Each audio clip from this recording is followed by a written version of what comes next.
अगर लाहौर में 1 लाख शादी हुई है तो 70,000 से 80,000 तलाक पहले साल में हो जाती है। खुला ज्यादा है या तलाक ज्यादा है? हाँ, खुला की रेशो बहुत अच्छा, है। जी तो बहुत मतलब रेशो। खवातीन सेटिस्फाइड नहीं है अपने मर्दों से। बहुत सारी वजूहात हैं, उनमें से एक वजह जो मैं अभी देख रहा हूँ, जॉइंट फैमिली सिस्टम भी है, जो कि कभी ब्लेसिंग हुआ करता था।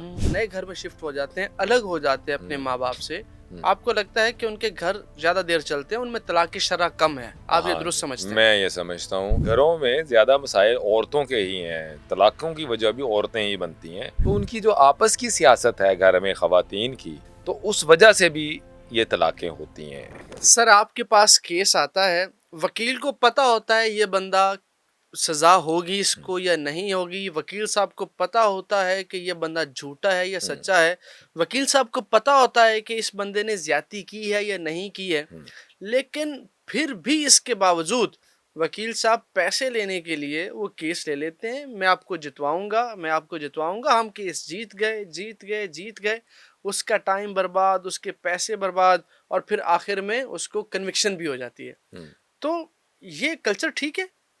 और ये क्यों किया जाता है? बेसिकली हम पहला तो हम कभी भी ये नहीं पूछते कि आपने ये जुर्म करके आ गए हैं तो आप गिल्टी हैं, तो हम नहीं पूछते।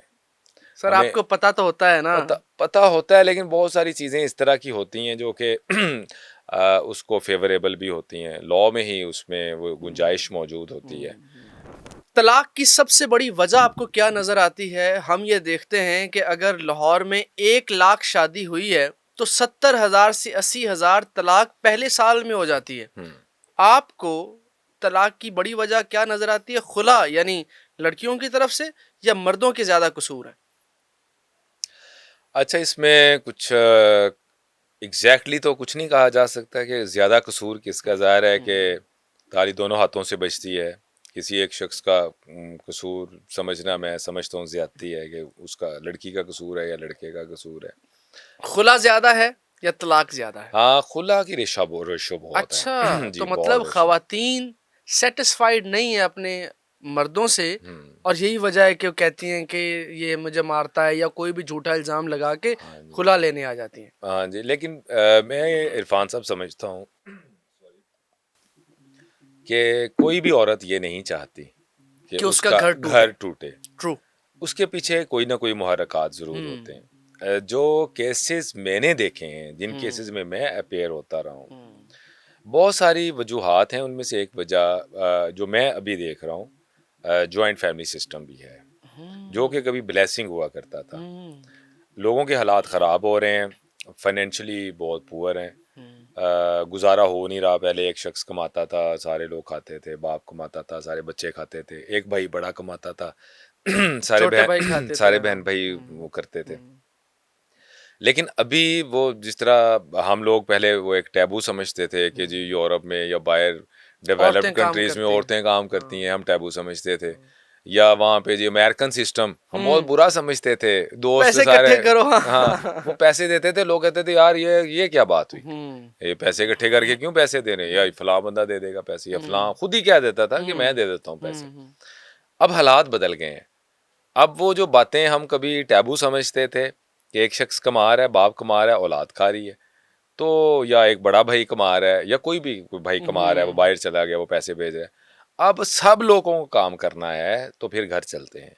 जब बड़े भाई की शादी हो गई, वो भी उसी घर में है, उससे छोटे की शादी हो गई, वो भी उसी घर में है, वालदैन भी उसी घर में है, फिर दो भाई हैं या तीन भाई हैं, सबकी औलादें भी हैं, घर छोटा पड़ गया, और किचन जो था उसका एक्सपेंस बढ़ गया, और बच्चों की जो एजुकेशन थी उसका एक्सपेंस भी बढ़ गया, आने जाने का, खाने पीने का वो भी एक्सपेंस बढ़ गया। तो वो फिर नाचाकी की तरफ बातें जाती हैं। वो लोग जो शादी के फौरन बाद अपना नए घर में शिफ्ट हो जाते हैं, अलग हो जाते हैं अपने माँ बाप से, आपको लगता है कि उनके घर ज्यादा देर चलते हैं, उनमें तलाक की शरह कम है, आप ये हाँ दुरुस्त जी, समझते हैं? मैं ये समझता हूँ कि उनमें तलाक की रेशो कम है। और हाँ, ये ज़रूर है कि अगर कोई इख्तलाफात आपस में बन गए हैं, तो वो बड़ों का एक रोल होता है और होता था, वो रोल प्ले करते हैं, और फिर दोनों की सुलह सफाई भी करवा देते हैं। जब सेपरेट रहते हैं तो फिर उनको समझाने वाला कोई नहीं होता, और जिस एज ग्रुप में शादियां होती हैं तो इतनी मेच्योरिटी भी नहीं होती, और शादी को लेके कैसे चलना है, और फिर एक या दो बच्चे हो जाते हैं तो वो भी इतनी मैच्योरिटी नहीं होती। तो वहाँ पे कोई ना कोई मसाइल ज़रूर उनको फेस करने पड़ते हैं। लेकिन फिर भी मैं ये समझता हूँ कि अगर एक घर में भी हैं तो आप हर एक का जो किचन है वो अलग करें। जो ख़वातीन आके बताती हैं मैं उसके मुताबिक आपसे बात कर रहा हूँ। अच्छा। हाँ, कि मेरी जो फ़लाँ जो बड़ा मेरा जेठ है या देवर है या बड़े मेरे खामद का फ़लाँ भाई है, वो ज़्यादा पैसे कमाता है, उसकी बीवी ज़्यादा खुशहाल है, उसके बच्चे ज़्यादा खुशहाल हैं। तो जब एक ही घर में रहेंगे और वो ज़्यादा खुशहाल होगा और दूसरा भाई जो है वो उतना खुशहाल नहीं होगा, उसके बच्चे महरूमी का शिकार होंगे, वो देखेंगे। तो या तो बहुत ही ज़्यादा फिर अकोमोडेटिंग हों, एक दूसरे का ख्याल रखें और सब लोग मिलजुल, वो आइडियल सिचुएशन है, वो ऐसा होता नहीं है। तो फिर ये वजूहात बनती हैं, वो प्रेशर औरत फिर अपने शौहर पे बिल्ड करती है। और शौहर जो हम्म। है वो इस काबिल नहीं होता कि वो बेचारा उसके मुताबिक ज़िंदगी गुजारे जो उसका दूसरा भाई गुजार रहा है। हम्म।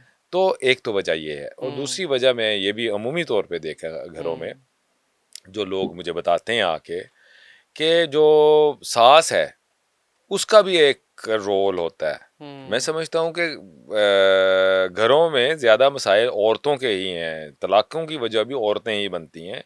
वो इस सेंस में बनती हैं कि आप ये देखें कि अगर सास है तो वो एक औरत है। हम्म। तो वो जब नई लड़की एक शादी के बाद घर में जाती है, जब वो घर में जाती है तो उसको अपने शौहर से ख़तरा नहीं होता, तो उसको अपनी सास से या ननद से ही ख़तरा होता है। और जो सास और ननद है वो भी इनसिक्योरिटी का शिकार होती हैं कि मेरा हमारा जो भाई या बेटा वो जनाब अब इसके साथ ज़्यादा उसकी इसके अटैचमेंट। काबू में ना आ जाए। तो उनकी जो आपस की सियासत है घर में ख़वातीन की, तो उस वजह से भी ये तलाक़ें होती हैं, अगर कोई समझदारी हम्म। का मुज़ाहिरा ना करे। ये भी एक मेरी क्लाइंट थी, हम्म। उसने मुझे ये केस बताया कि मेरी जो मैं हम्म। इसलिए तलाक़ लेना चाहती हूँ, जो मेरा शौहर है वो मेरी बात से ज़्यादा अपनी माँ की और अपनी बहन की बात सुनता है। हम्म। तो मैं उसकी बीवी हूँ और मैं चाहती हूँ कि मेरा घर मेरे मुताबिक चले। हम्म। तो उनकी जो बेजा इन्वॉल्वमेंट है हमारी हम्म। पर्सनल लाइफ में हम्म। और मेरे शौहर की ज़िंदगी में, हम्म। उस वजह से हम मुश्किलात का शिकार हैं। हम्म। तो मैं समझता हूँ बहुत सारी वजूहात में से हम्म। एक वजह ये घरेलू नाचाकी, और घरेलू नाचाकी की जो सबसे बड़ी वजूहात उनमें से एक वजह फाइनेंशियल इश्यूज भी हैं, जिस हम्म। वजह से ये मसाइल यानी दरपेश आते हैं। जॉइंट फैमिली सिस्टम इशू नहीं है, हाँ, फाइनेंसेस का ना होना, पैसे का ज्यादा हाँ जी, ना होना ये बड़ी वजह है। वजह है।